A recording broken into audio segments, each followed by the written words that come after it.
Welcome to Theology of Christian Schooling. My name is Dr. Jeff Horner. I will be your instructor for this course. You may email me at Jeffrey, Jeffrey, .Horner, Horner, @point.edu. Welcome to week 1 of the Theology of Christian Schooling. I'm going to give you some overview and a few specifics about this course. Let's begin.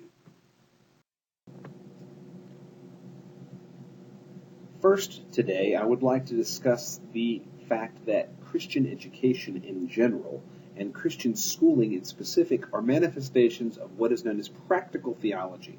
This definition by Michael J. Anthony says, practical theology is concerned with the application and communication of theological studies to the practice of how Christians live their daily lives. And I can think of nothing more practical for teachers and educators than the application of theological studies to the life of a school. I would like to discuss for a few minutes the theology of teaching and all the ways that teaching interacts with schools. It'll probably be helpful for us to have some definitions laid down first, and that is that a school and a church are not the same thing. Schools are compulsory, in many cases by state law. Schools in a private school situation usually require tuition, some sort of participation in the school covenant, whether it is a handbook for open enrollment or not. There is some sort of disciplinary procedures, and usually has sports teams and other extracurriculars that happen throughout the week. Churches, while open throughout the week, typically concentrate on the gathering of God's people on a Sunday for worship and for mutual edification and discipleship. Church does not have a tuition payment. Churches tend to have people come and go week to week, present and non-present, whether the pastor likes it or not. And in that way, school and church are quite different from one another. However, both have a component of teaching, the bringing along of people who have less knowledge and understanding by those who have more knowledge and understanding. The goal being to edify through growth in learning and knowledge. Now, there are many different types of schools, and for our purposes, we need to probably concentrate on private schools rather than public schools, in that we do not receive public money in private Christian schools. Private Christian schools often will have different types of enrollment policies. Some are for Christians only. Some are for people whose parents are Christians.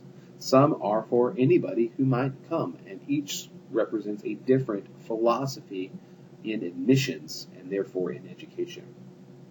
There are differences between religious and non-sectarian schools. Private Christian schools fall into the religious category. Non-sectarian schools are independent schools that don't prefer one faith over another.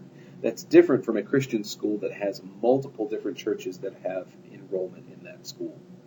Some Christian schools are church-based and are ministry arms of specific churches, but are open to all. Some are for members of the church only, and some are independent schools in which they are governed by an independent board and not affiliated to any one particular church. And finally, in terms of philosophy of teaching, there's the classical model, and then there's the traditional schooling model.